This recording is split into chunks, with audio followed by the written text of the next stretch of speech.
We go forever and ever, yeah. You know that I'm much better, yeah. You wish that you can do better, no, no, won't let them, We go forever and ever, yeah. I go and create the pressure, yeah. You wish that you can do better, You wish that you can do better, yeah, yeah. Ooh, we go forever and ever. We go forever and ever. Welcome everyone to Coaching in Session. My name is Michael Rearden, and I'll be your mindset coach today. And today we're going to be talking about well-being. And when we think about the idea of well-being, it's not something that's a quick fix. Sometimes we have to really look deep in what we need to do, what needs to be changed, and oftentimes we look for a cover-up.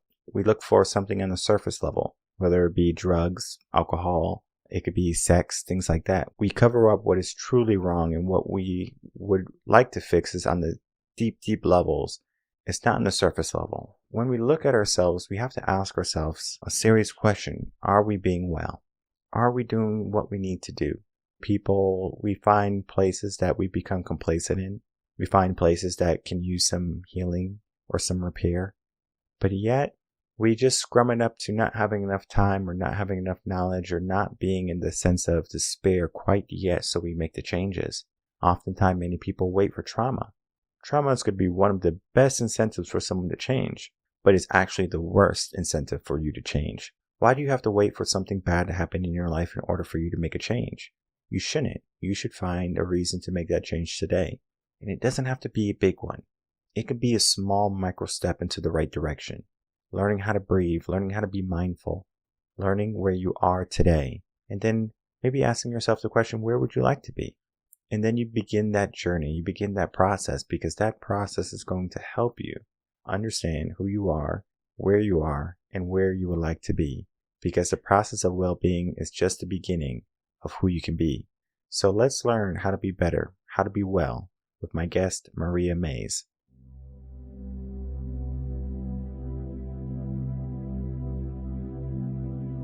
Welcome, Maria Mays, to Coaching in Session. How are you doing today? I'm doing great. Thank you so much for having me, Michael, and thank you to your audience for giving us the space in their days. So I love your energy. As soon as I heard your voice, I said, she's so calming. And I know this episode is going to be very calming to the soul, and it's going to be touching the hearts of a lot of people in the audience, because what you do as a well-being coach is that you do more than just help people with their well-being. It's a total package. So without me kind of going into all the work you do, can you please explain the work you do as a well-being coach and then how you help people? yeah, sure. So I think I'll start out maybe by posing a question to you in the audience. And that is, if you look at yourself, at your being, are you a well-being? And so with that, something came to mind. Maybe what came to mind was physical.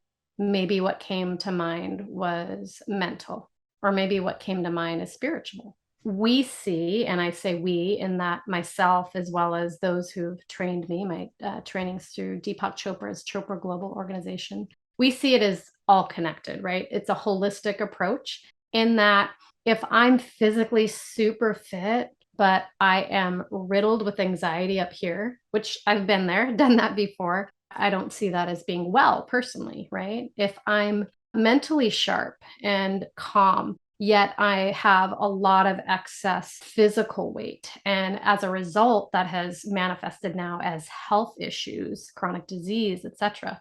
Is that well?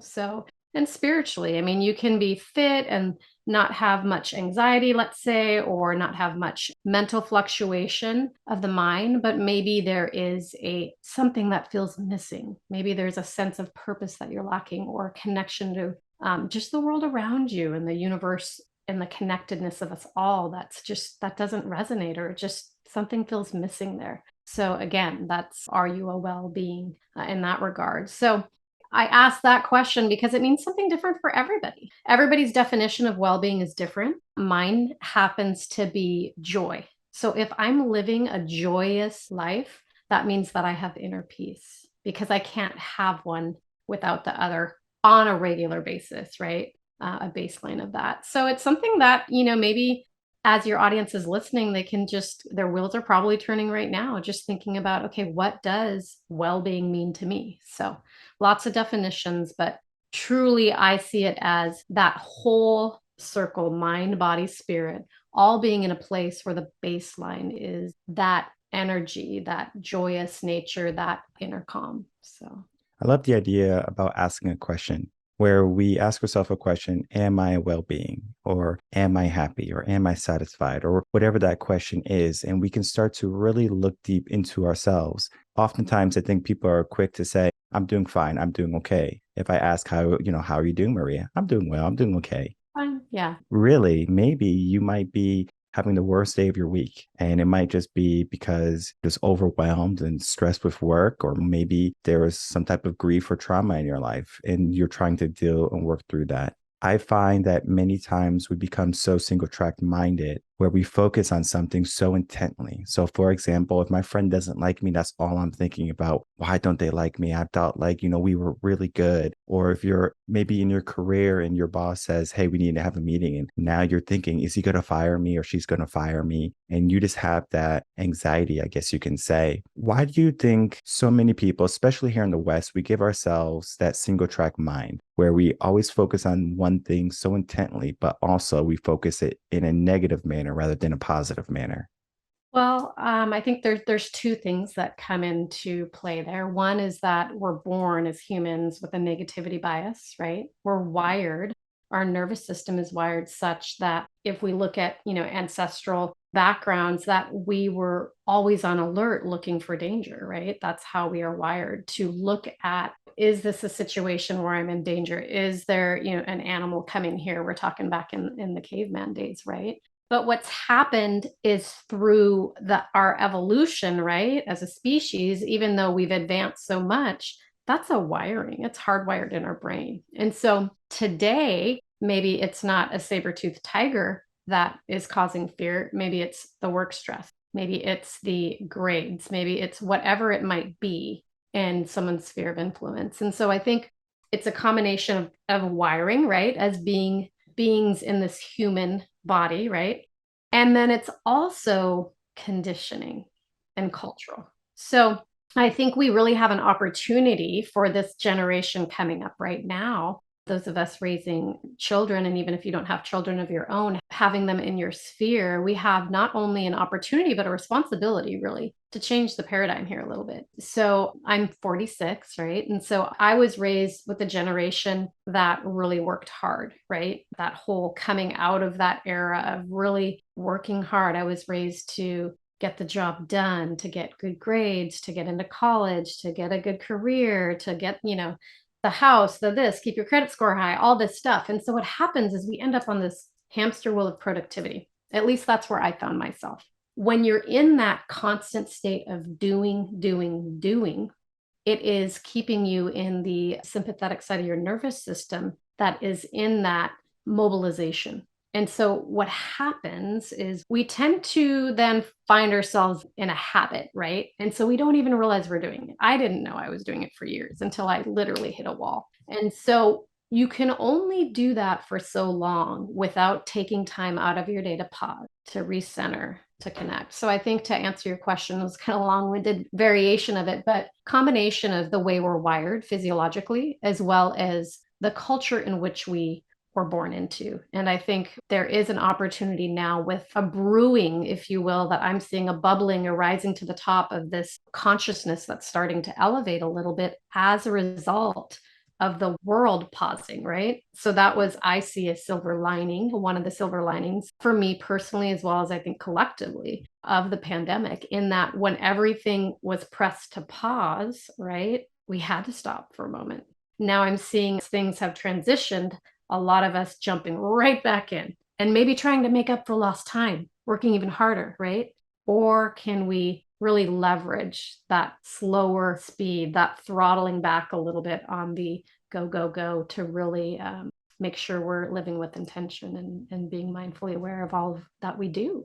I want to talk to you about what you just said. You said that we slow down to a stop almost, right? And I can see the pros and the cons to it. But I want to just have a conversation with you. This is definitely not me picking a side. This is just me giving a viewpoint that might be different to different audience members, where one person can see that stopping as, oh my goodness, I'm stopping. I want to be moving. I want to be doing something. I'm going stir crazy. Versus someone saying, okay, I need this. It's so stressful out there. There's so much anxiety. There's so much fear. There's so much unknown. especially during the pandemic, where people felt safer doing that. With me, I remember the gym had closed and a lot of the things that I would do in my day were starting to change. And I'm all about change. So it's just like you just have to do a pivot. But for many people, that pivot was, I don't know what to do. I'm freezing. So it's kind of like they froze. That fear stopped them completely in their tracks. But then at the same time, was that fear helpful for them? So I kind of want to get maybe your take on the whole stopping of the pandemic, the pros and the cons. For me, I'll just share kind of a personal antidote and then look at it kind of as a collective. And so I'm a tough learner. So I usually have to get taught a lesson a few times before I'm really ready to listen. And that was true of me stepping into this world of coaching and well being. And so I have lived with generalized anxiety disorder for most of my life. So my symptoms started probably around the age 2, but didn't really get manifest fully or get diagnosed until my early 30s. And so I had the opportunity after being treated in several different facets through medication and otherwise, the opportunity to seek out alternatives, right? And so I started seeking out alternatives to manage my anxiety as well as a nervous system dysfunction. And that's what led me down to the path of first with breath work and then yoga and subsequently Ayurveda and meditation. And so for me, I feel like I was gifted finding these tools and having resourced myself prior to the pandemic hitting because I had created a lifestyle such where I had found that baseline of inner peace. And let me tell you, it was a long journey. That's why I'm doing the work I'm doing now, because I don't want people to go have such a long time frame for that, right? So as the pandemic hit the US, I lost my job. So I was in the technology world, I was in the software world, and the company I was working for was based out of another country. They decided to pull out of the US. So I had to lay off the whole team that was working for me and then was laid off myself. And it presented me with this opportunity where I could have really been succumbed to the fear, right? The unknowns, not the best time to be, losing income. Or I could look at it as, what's that next door that's going to open? And so myself as that same individual, had that happened a few years prior, I would not floated on the inner tube of that current, right? So if you just kind of sometimes for me, visuals really help me. So if you visualize, you're on a little current, a nice little stream just floating down the river. And then all of a sudden it gets crazy, right? And are you, holding on for dear life? Are you screaming? Are you jumping off and trying to go to the side? Or are you just kind of floating with it? And so I was able to float with the changes in, job loss. And all of a sudden, both my children had to be homeschooled and, really concerned about their mental health. My concern about my mother and my mother-in-law who, are up in years and were very susceptible to the ramifications of COVID. So all these different things going on, just like it did for everybody. But I was able to maintain on that raft, right? Just floating along while people around me were just succumbing to the fear and being riddled with anxiety and just completely up leveled by this, right? I had to do a lot of self-analysis and I realized, you know what, that would have been me. I would have been 10 times worse, in fact, than those folks because of the anxiety, etc. But I had created this lifestyle to support this, right? And so I felt like it was not only an opportunity, but almost a responsibility for me to step into risky territory, say, okay, I'm not going to go back to the safety of going back to the corporate world, the software career that I've known for over 20 years. I'm going to do some more training and I'm going to start helping people manage their anxiety, take their power back. Because once you've taken your power back and liberated yourself, that freedom, I want that freedom for everybody. I'm very passionate about it. So that's what had me start my business. Doesn't mean that there weren't days that I didn't, have fear-based days. It doesn't, and that's why I say a baseline of inner peace, because we'll never all be there all the time, right? But to have that baseline where you're very resilient to quickly come back to it, where, okay, maybe you're falling off the raft a little bit, but you put your foot down and come back up so that you don't flip over. That's basically what happened to me personally. I saw around me every variation of the scale, right? But the majority of folks, I would say in general, as a population, most of us who had never had anxiety before, all of a sudden were presented with it, or maybe it hadn't manifested itself before, but now all of a sudden it's manifesting in all these ways. So I feel like for me personally, it was a gift that in looking at the divine timing of me having learned how to harness and befriend my anxiety, harness the power of it and take my power back from it prior to the pandemic hitting so that I could help other people do the same. And so again, kind of a long-winded answer, but I would encourage just your audience in general. You can't underestimate the power of lifestyle changes because quick fixes, yeah, they're there. I mean, when I was first diagnosed with anxiety, it took me probably about 18 months to 2 years to even accept the diagnosis. I don't mean like a basic, like, oh yeah, throw me a pill over here and let me just get on my way. Cause I did that. Like I accepted it at that surface level, but a deep understanding of the root and how this not only was manifesting as the spinning monkey mind, but it was also manifesting as digestive issues, as rageful outbursts at my family, the spectrum, right? And so just don't underestimate the power of, small changes. So I had to start small. That's part of why my business is called Take 5, because prior to that probably about a decade ago, I did hit a wall. I was going 100 miles an hour. I never stopped. I had 2 kids under the age of 5. I had a career that I was traveling throughout the US for. My father was dying. I was trying to take care of him. And we had a bunch of other, little micro traumas within our world at that time. I was so busy taking care of everybody else, spinning all the plates, keeping it all going, that one day my body and mind and spirit all hit a wall. And I hit a wall. And so, the world will call that maybe a nervous breakdown. I'll call it a spiritual breakthrough because I see how it put me on the trajectory to where I am today. But I just encourage your audience, if you're finding yourself, go, go, go. And if you're finding yourself, maybe there's little whispers that your body's trying to tell you. Don't wait until it's yelling at you or throwing you down against a wall, because it takes longer to come back from it then. But there's so much more available to us now. And so I hope that answered your question, but that's a long way of speaking around coming back to that self-awareness and having presence and being able to really have that true self come out by having self-compassion and self-grace and knowing that you need as much care for yourself as much as you care for others, right? Any question I ask you, I want you to take it any way you want because Okay. because that is the purpose of this conversation today, where I love asking vague questions because that is my style. I want you to interpret the way you want to interpret it, because I like to think of coaching or just helping people, guide people as 2 ways. You can follow in my footsteps and not get the same result, or you can try to follow in my footsteps and understand that, okay, why did I not have the same results? It's 2 different ways of thinking.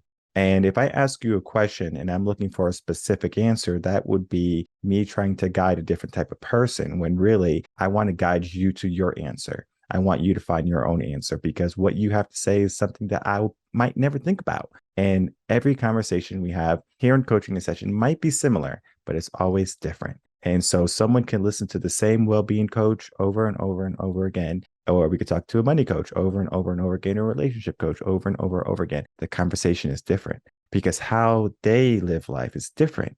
Similar to how when you hit that wall, you had that trauma.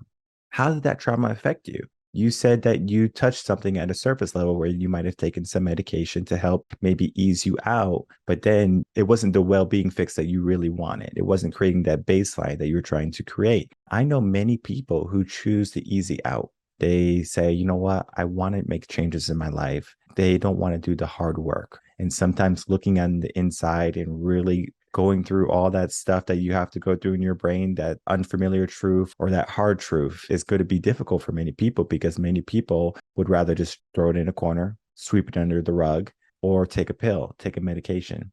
One of the things I don't advocate is people just going off and getting medication as the first thing. Like looking on the inside is typically my first go-to. Sometimes, I'm not saying it's not possible. Sometimes there are going to be people with chemical imbalances where a medication can help them understand who they are, how they're thinking a little bit better. But oftentimes, I think many people, we give ourselves, again, an easy outlet of, okay, if I take this, it's going to numb me, and then I can not focus. I work a lot with young men, and if they are on some type of antidepressant medication, they always tell me, I don't like how it makes me feel as being the first thing, because typically parents will see that their kids, something wrong with them. It's nothing wrong with them. It's just that they have to go through this process. So they're on this medication. They tell me like they don't like how it makes them feel. And then they're maybe trying different medications and they're doing all this stuff, but they're not looking on the inside. They're just, again, it's just a cover up. How is that for you? I know for you, it's going to be a little bit different than the general populace because you saw it on the surface level, but then you also saw it on the deeper level. Well, I think, I'll speak for my own experience, but also speak to, I think, a really important concept when we talk about medication and whether it's prescribed or whether it's off the shelf self medication. I'll kind of go into that. And that is compassion for self. So it's really easy for us to get really hard on ourselves when we have accepted, let's say, a diagnosis that came with a recommendation of pharmaceuticals. And so a lot of times, I think, as much as, there might be a point in your life where you're like, yeah, whatever, just give in. I want to get out of this pain. I've been there before. I get that. But then there's a lot of the in between where it's, I'm not hardcore, don't want to do any medicine, just going to do all holistic, or just give me a pill, give me the pills. I need the fix, right? I think most of us are somewhere in the middle. We want relief. We want hope. We want to just be able to make it through the day. And so those pharmaceuticals are a blessing for sure. They really helped me through a difficult period of my time in my life. But at the same time, to your point of it being a cover up or a band aid, are we really addressing then the root cause of that pain that we are trying to take care of, that we're trying to possibly numb with it? My perception on pharmaceuticals is maybe different than the average bear because I was on them so young. I was on seizure medicine, anticonvulsants from a young age. And so having been on and off those my whole life, and the side effects being so dramatic from those, that I was a little bit, if I didn't have to be on them, I wouldn't have been on them. We'll put it that way, right? I really wanted to avoid them. But during the thick of some very heavy life, it didn't really matter what even the doctor was saying. It was just like, just allow me, when you're in the thick of the trauma, in the depths of despair or whatever you're going through, that is when oftentimes you don't even realize you're not present enough, conscious enough, because you're just in survival mode. Our bodies are beautiful things. They go into these modes of kind of suppressing a lot of the natural processes, right? To just numb out, essentially, to get through that difficult time period. And so I would just say, one, if any of your audience is on pharmaceuticals right now and you have feelings of, I don't really like the way it makes me feel, I want to get off of it. One, know that there's hope. There's always alternatives out there.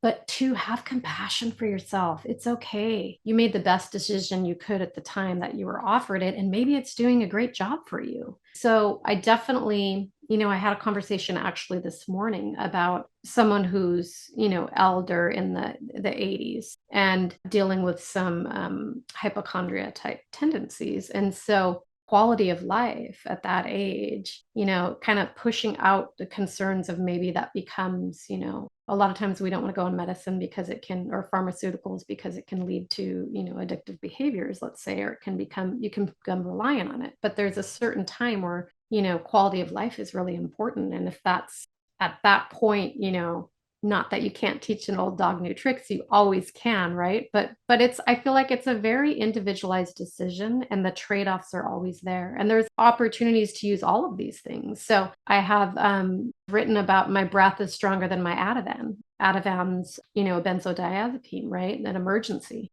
But I found that my breath, using specific breathing techniques, can allow me to get to the same state that benzo can, more efficiently, more cost effectively, and without the gnarly side effects of being hungover for a few days. And so that's the path that I chose, but it doesn't mean that path is for everyone. I'm definitely a proponent of trying to seek out these alternatives, because of the fact that if you can step into something that's healing without having a side effect, there's no side effects of breath work.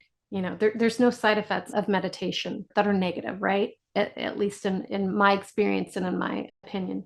I would say, just self-compassion. I also want to just note that we are in a culture where it is driven by a lot of the influence of large corporations that are pushing drugs through doctors' offices. And in the medical system today, that's how our medical system evolved. And what we have today is how do we treat the symptom, not how do we get to the root cause and find out what dropped you into this fear-based lifestyle? What is the root cause? And so having an understanding and acceptance of this is the world that we live in. But there are alternatives. There's more functional medicine practitioners out there, and there's more opportunity to look at getting a more holistic approach. So I'll wrap that in a bow of just self-compassion is really important, and self-awareness. So those are the two main outcomes, say, out of the coaching work that I do. When people come to see me, they're not saying, okay, I want to be more present for my family. They might. In fact, I've had one person say that. But for the most part, it's I want to make this transformation, either career-wise or relationship-wise or health-wise. As we go on that journey together to get there, what happens is they have cultivated then these skills of presence. So starting with self-awareness, being aware of our own habits, being aware of our tendencies, learning how to listen to our bodies so that we don't have to allow it to go from a whisper to a yell, right? And then having that self-compassion. I think it can't be, lack of a better term, but self-compassion is so huge. And so with those two things, then you can drop into having that presence where you can be fully in it. If you're with your kids, fully with them, not thinking about work and all the, circus acts you have to do to keep the show running at work. When you're in the conference room with your team that you're leading, dropping the drama that you're going to come home to tonight because you're going through difficult family times, whatever it might be, is just learning how to have that presence to allow you to then fully live more fully, right?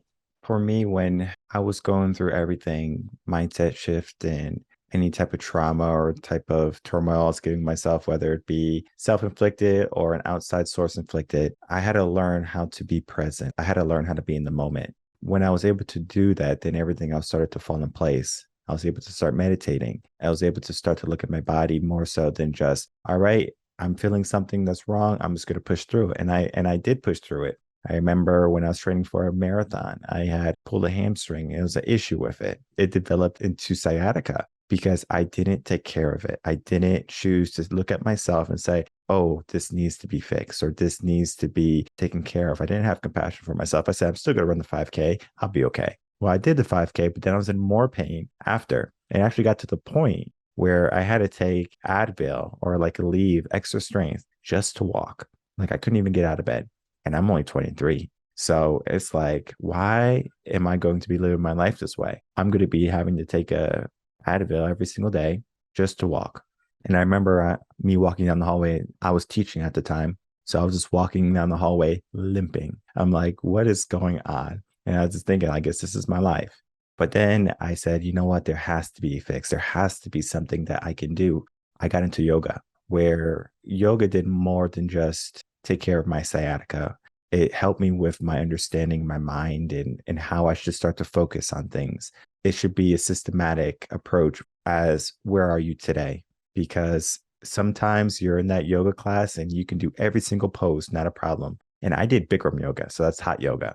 It's a challenge to be in that room because you're not only fighting with the poses, but you're fighting with the heat. And then your mind is in a constant state of fighting because it's not going to fight. It's going to be like fighting. Am I going to survive this? Every single day, no matter what, it was a battle with my mind. It was a battle with me. And I find that many people, they choose to be passive in that battle. So if they don't have to look on that inside, that, all of that muck that they have in their brain, they will not. It's easier. It's easy for the brain or easy for the person not to address the problems. That's why if someone has an issue, they will shut down emotionally. Okay, I'm just going to be silent. If someone is disrespecting them, they just shut down emotionally. They don't allow their voice to be heard. And so it might be a constant in their life. And eventually there's going to be a boiling point. Always tends to happen. There's going to be a point where you say enough's enough. And then you start to look at yourself. But now you're not just looking at yourself, but what needs to be fixed. You looked at everything that was broken because you didn't take action in the beginning immediately. And I find that the quicker you can take action, the quicker you can get to being healed or being in a better place. Sometimes I think we think life is about a journey that we have to go by ourselves, that we can't have help. We can't have someone guiding us along the way or giving us advice. And I mean, I'm a victim of that. When I had my big trauma in my life, I did it by myself. I went to the library, I just didn't go to work. And I was just trying to find the answers, reading personal development books. I didn't have a coach at the time. And I was just looking for the answers. I knew I could feel better. I knew that there was a way out of this depression that I was in, and it didn't have to be pills. But it took me months just to figure out an answer or at least a path for me to go on. And when I started that path, I will say it was terrifying because I had to do things I never thought I would do, or things I didn't, to be honest, I didn't really want to do at the time. It was that fear aspect that was stopping me. It wasn't anxiety, it was fear. It was, I don't know what is around the corner. But I knew if I didn't take that leap of faith, my life wouldn't have changed. There's a difference between fear, anxiety. Fear might be one of those things that we give ourselves. If you're familiar with kids, kids are born with only two fears, actually. Born with the fear of loud noises and the fear of falling. Everything else we give ourselves. So that fear of being accepted, we gave it to ourselves. That fear of losing our job, we gave it to ourselves. So fear is often self-inflicted. And then anxiety is us thinking about something, ruminating on something for a long term. But you have to ask yourself, does that fear help you? Does that anxiety help you? And I'm sure in some cases it might. I wanted to get your opinion on the difference between fear and anxiety and where it can be beneficial and where it can be dangerous. Part of what you described in terms of, familiarity with young children or that phase of life, I'll just share, another personal example where, when I say my symptoms started really early in childhood, sometimes people cock an eyebrow like, really, what do you got to be anxious about, at 2 years old? Well, in my journey, I happened to have a nervous system dysfunction that resulted in me basically passing out and seizing. This started at the age of 2. And so I never knew when it was going to happen. And so there was, to your point, fear versus anxiety, there was a fear in me, pretty ingrained, pretty deeply from the time this first happened. When is it going to happen again? That then would dovetail into an anxiety loop, right? When is it going to happen? I don't know what's going to happen. I have to be on alert. And so obviously I'm not thinking these, very adult thoughts as I'm sharing them right now. I can remember how it felt in the body. So, and I think, to kind of circle back on the loop of coaching and why we coach, right? We can read all the books in the world, all the self-help, spiritual books, mindset, everything, but it doesn't mean you're going to have that integration, right? So integration and embodiment, those are two really different things. And so the beauty of the coaching process, I think, is what we're there to do is extract that wisdom from our clients. They already know it. It's in there. It's physically in there. It's just sometimes suppressed a little bit or deep so that you have to, ask some questions to help extract that wisdom. How that then, to go back to the fear versus anxiety in my life, how that manifested then is it became almost a unconscious habit of that anxiety loop where I went from never knowing when the next episode was going to happen to then, as I aged, all the pressures of society and growing up and the stresses and doing all the stuff, keeping that productivity lifestyle, it became just a comfortable habit loop where, worrying about whether or not something's going to happen, that serves you in some way, right? Because it makes you feel like you have power in that moment to worry about it. But truly, what it is, it's like asking for what you don't want, right? Is what worrying is. There's a really good book, actually, I just read, Unwinding Anxiety. That's the name of the book. So it parlays very similarly into what we look at within the teachings that I'm trained under, which are Ayurvedic teachings, which Ayurveda is the science of life, is what it translates to literally. It's a holistic, consciousness-based approach to health. And so all of my coaching is based on the foundation of Ayurveda, as well as a pillar of meditation holding everything up, right? To kind of unwind here and circle back, is I think it's fear. It exists in all of us, right? There's, if I saw a spider coming across the room right now, I'd go, I'd get scared, right? Maybe not a spider, but a snake. If a snake was in my office right now, guarantee you I'd scream and jump, right? And so notice that when I do that, where's my breath? It's really high in my chest. It's short. It's quick. what happens is that moment of fear, I can then, okay, it's a snake. I can, I can handle this, right? Get help, whatever. Or I can, panic and run out and run around and keep going, crazy, right? So just running around, worrying about that snake and then always thinking about, is there going to be another snake, right?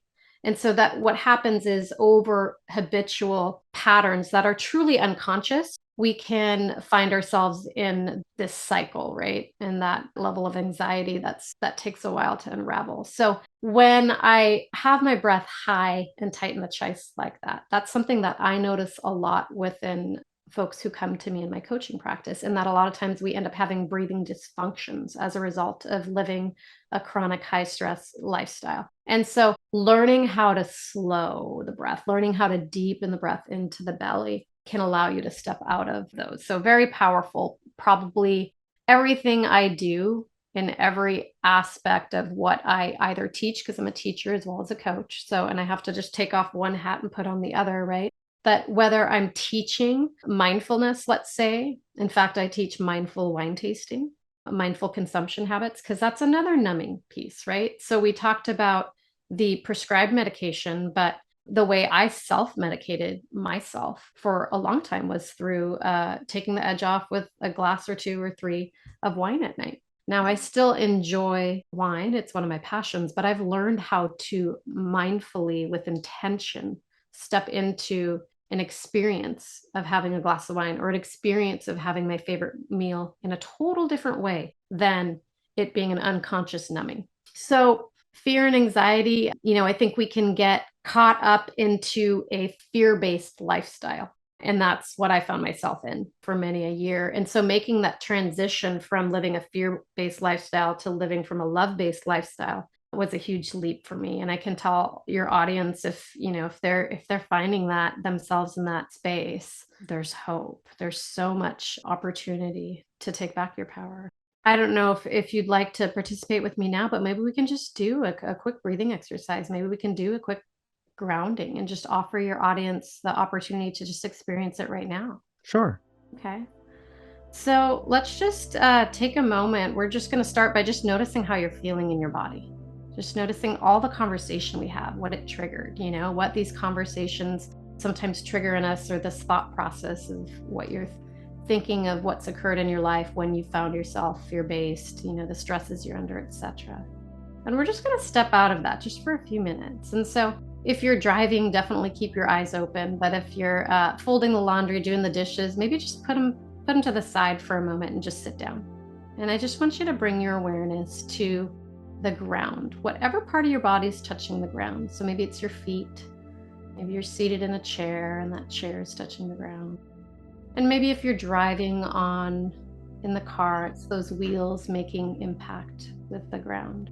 And I invite you, if you're not driving, to close your eyes if you are in a space where you feel safe to do that. If you feel comfortable doing that, that's great. If not, maybe just do a little yawn and notice how as you yawn, it softens the eyes a little bit.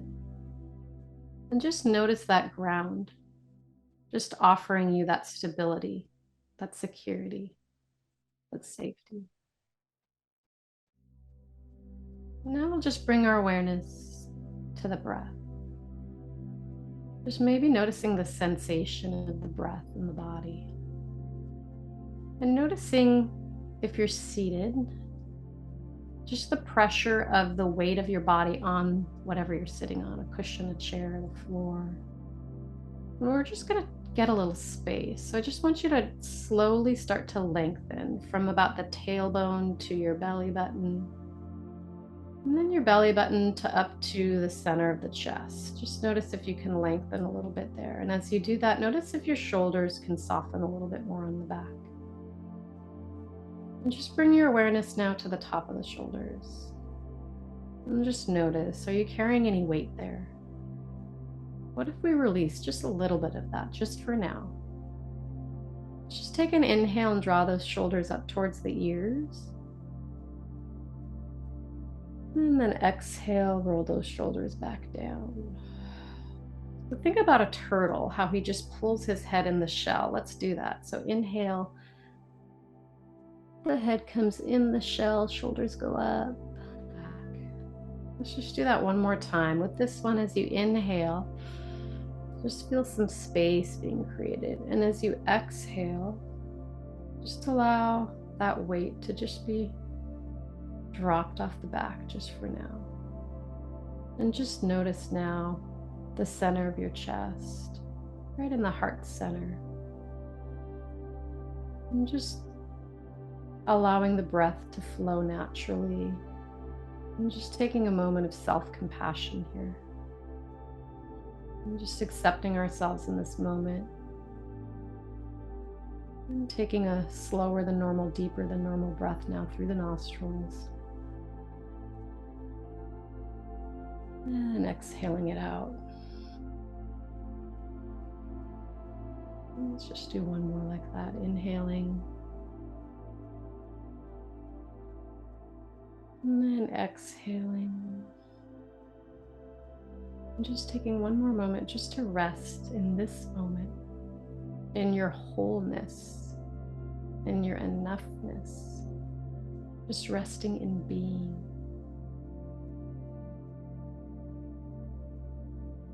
And when you're ready, you can allow the eyes to slowly come back open.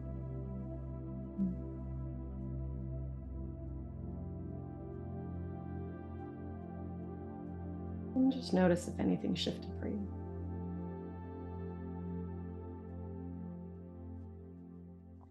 All right.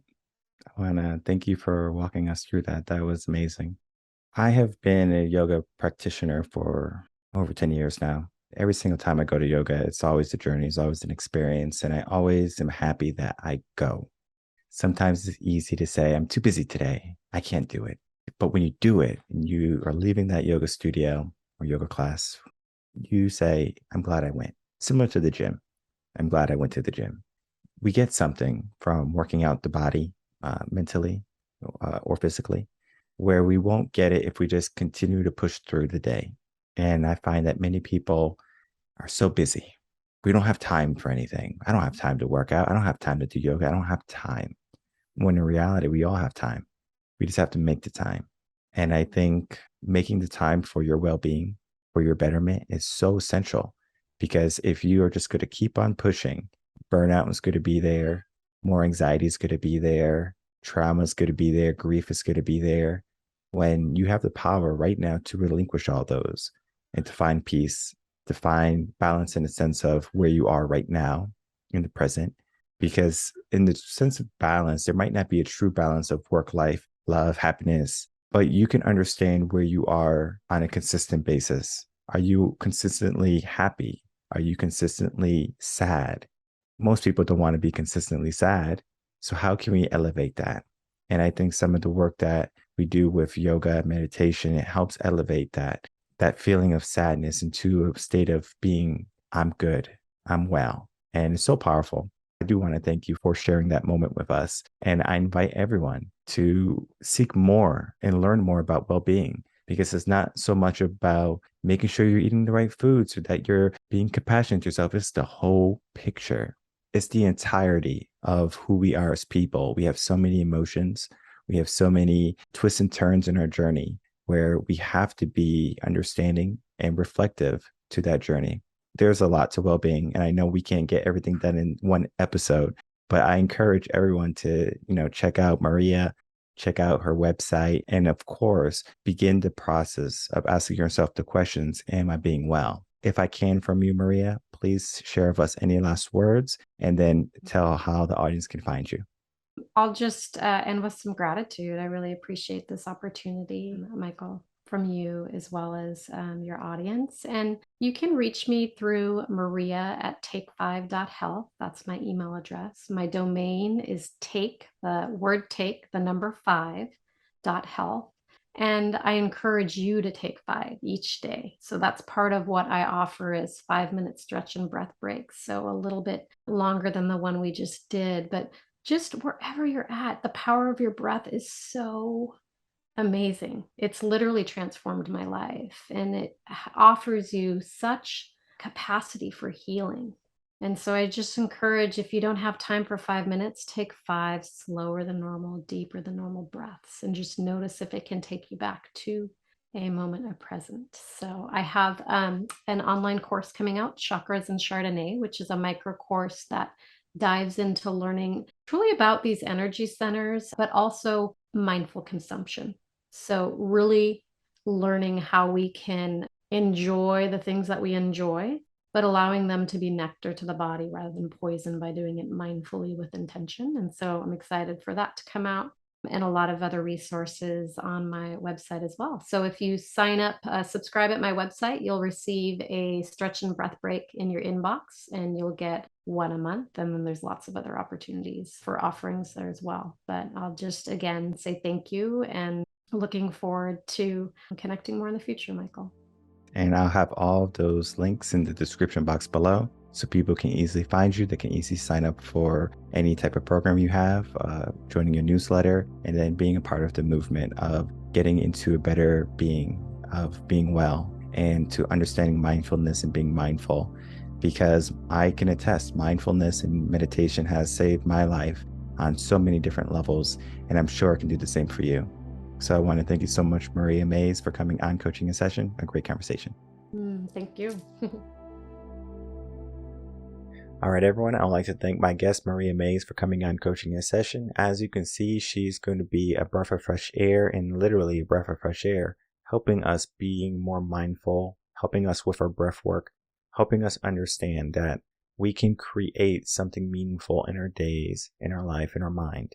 And the idea of being mindful or of being well is going to be looking at many components, and for everyone there's going to be a different situation. You might be looking for help in your relationships or career or healthy eating habits.